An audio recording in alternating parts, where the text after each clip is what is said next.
लाइमोननि नैजिनैथि बे अधिवेशन आरो आइजोनि नैजिथि बोसोरारि अधिवेशनखौ खौसेयै सरजाबनानै दिनै सानथामनि हाबाफारि लानानै बे अधिवेशनखौ खुंनाय जादों आरो बे अधिवेशना खुंनाय 6, 7 आरो 8 बे सानथामनि हाबाफारि लानानै बेयाव खुंनाय जादों। गिबि बे अधिवेशनखौ खुंनाय गिबि सानखालि गिबि गाहाय गेटखौ बेखेवनायनि इयुनाव हाबाफारि बायदियै मोनफ्रोमबो बादाफोरखौ बेखेवनायजों लोगोसे नैबे गेवलां मेल बे माबाखौबो जिथुनाखि माने मिटिं हल बेखौबो बेखेवनाय जाबाय आरो बेफोरबायदिनो बायदि बादाफोरखौबो बेखेवनायजों लोगोसे डाइनिं हल बेखेवखांनायनि उनाव जोंनि बे हाबाफारियाव बाहागो लाफैनो हादोंमोन मानगोनां BKWSAनि बिबानगिरि मिहिनेश्वर बसुमतारी सारमोना आरो अनिल बसुमतारी सारमोना आरो बेजों लोगोसे बिबानगिरि सारमोना बिसोर सारमोना फैनानै जोंनि गिबि साननि जिथुनाखि हाबाफारि बे हाबाफारिखौ सारमोना मेहेरगोनां खालामफैदों आरो बेफोरबायदिनो फैनानै जोंनि बे हाबाफारिखौ मोजाङै आबुं जाहोनो थाखाय बिसोरो जोंनो मदद होफैनायाव जोंबो गोसो गोरबोजों बिसोरनिसिम गाहाम हामलायनाय जासिदों। दा मोनाबिलि समायाव मांगलिक जयग'खौ जोङो जोंनिनो नैबे बाक्सा जिल्लानिनो प्रसारकनि आखाइजों मांगलिक जयग'खौ जोङो दैदेननाय जादों आरो मांगलिक जयग'खौ दैदेनखांनायनि इयुनाव जोंनि हाबाफारिखौ जोङो सम बायदियै जागायलांनानै 7 अक्ट' सानखालि नैथि साननि हाबाफारियाव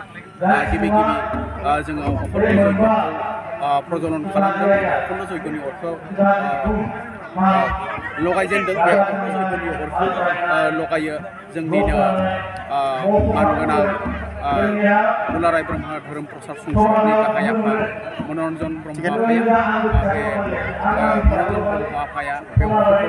लगायखांनायनि उनाव प्रसार सचिब सिमोन बसुमतारी आफाया बेखौ मोजाङै मोजां सामलायदों आरो बेफोरबायदिनो बे अखण्ड जयग'खौ लगायखांनायनि उनाव बे अखण्ड जयग'नि अरा दिनै जोबथा 8 अक्ट'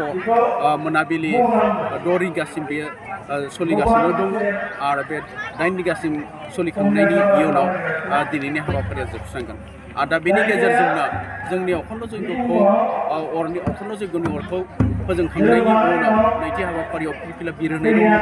बे फिरफिला बिर होनाय हाबाफारिखौबो जोङो हाबाफारियाव थिसनजानाय बे जिथुनाखि माने गासै 7था फिरफिलाखौ बेवहाय बिरहोनो हानाय जादों। बे 70था फिरफिलाखौ बिरहोनायनि मादाव 7था फिरफिला बिरहोनायनि मादाव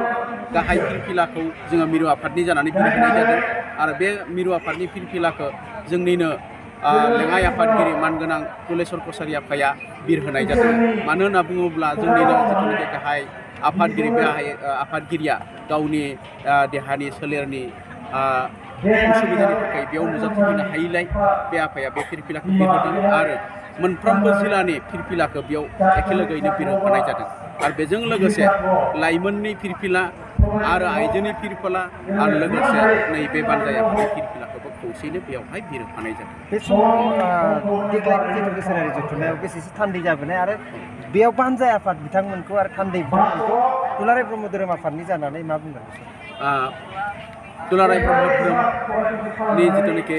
खुंगा 47 बोसोरसालिया अधिवेशन खुंगा 47 बोसोरसालिया अधिवेशन 47 एनुअल कन्फ्रेन्स बे खुंगा 47 अधिवेशना फैयै दिनै बाक्सा जिल्लानि नैबे CK आनसलिकनि बानजायनायनि बिबानगिरि बाबामोननि दैदेननायाव दिनै मोजाङै मोजां आबुं महरै जाफुंसारबाय आरो मोजाङै मोजां आबुं महरै जाफुंसारनायनि जाहोनानो जाहैबाय बे बानजाय आफादनि बिबानगिरि बाबामोना जोंजों मोजाङै लोब्बा लाखिनानै मिरु आफाद लाइमोन आफाद आरो लोगोसे आइजो आफादजों मोजाङै लोब्बा लाखिनानै नैबे दिनैनि सानथामनि हाबाफारिनि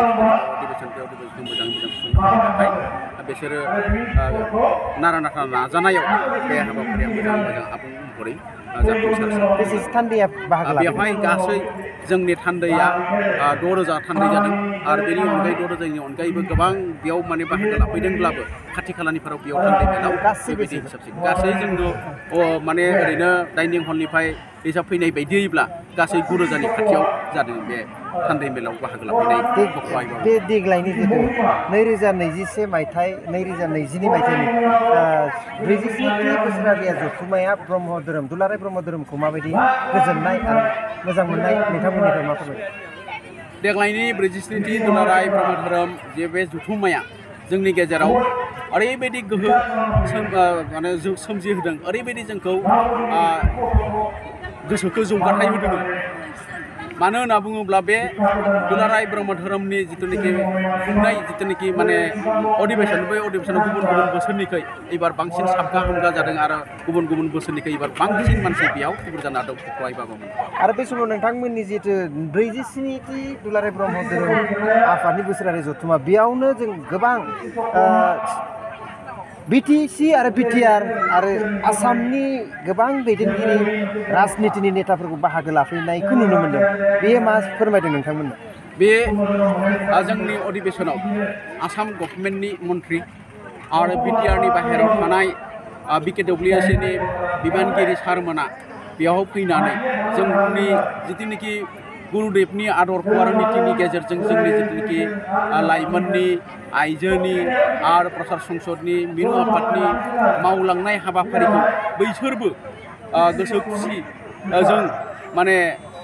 ओरैबायदि मोननायखौ जों मोनथिदों जे जोंनि बर' हारिखौ अलखदनिफ्राय गुरुदेब कालिचरन ब्रह्म आफाया रैखाथि खालामनायनि बेलायाव जेरैबायदि जोंनो माने बोसोन होलांदों, जोंनोखि आदरखौ दिन्थिलांदों, बै आदरखौ मानिनायखौ फालिबोनायखौ नुनानै जोंनि ब्रह्म धोरोम जिथुनाखि लाइमोन आफाद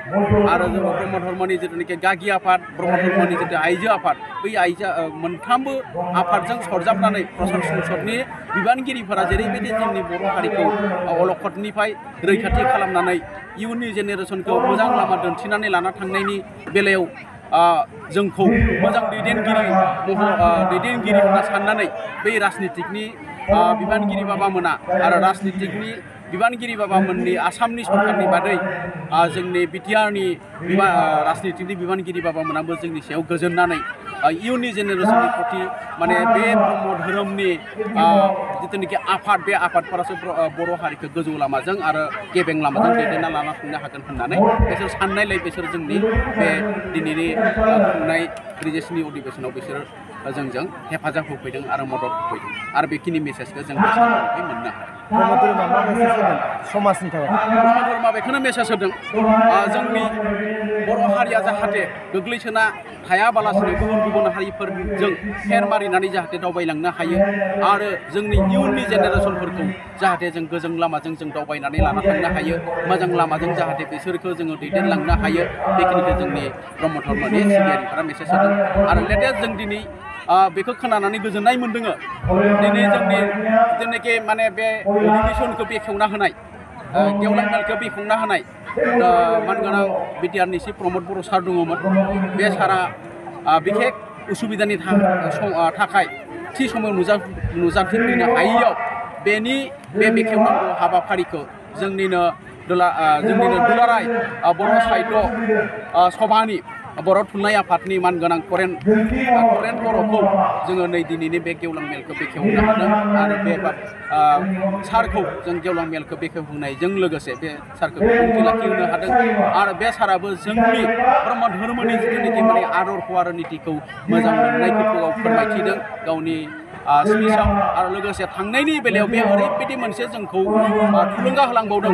गमामायैनो बर' हारिखौ जुदि अलखदनिफ्राय रैखाथि खालामनो हागोनब्ला बर' हारिनि इयुननि जेनेरेसनखौ गेबें लामाजों दैदेनलांनो हागोनब्ला एकमात्र ब्रह्म धर्मनि जिथुनाखि दैदेनगिरि बाबामोन आइमोन बिसोरसो हागोन होननानै मोनसे जोंनो मेसेज होनानै गालांदों। आरो लोगोसे बे तरेन बर' सारा जोंनि जिथुनाखि दुलाराय जोंनि ब्रह्म धर्मनि जिथुनाखि गाहाय प्रसारक मनरन्जन आफानि जिथुनाखि ब्रह्म तत्व जों बुजायनाय जिथुनाखि भाषण, जिथुनाखि स्पिच, बे स्पिचखौ खोनानै बे गोमोहाबदों। बे बैसोआवबो बे जोंनि मनरन्जन ब्रह्म बाबाया जे एफा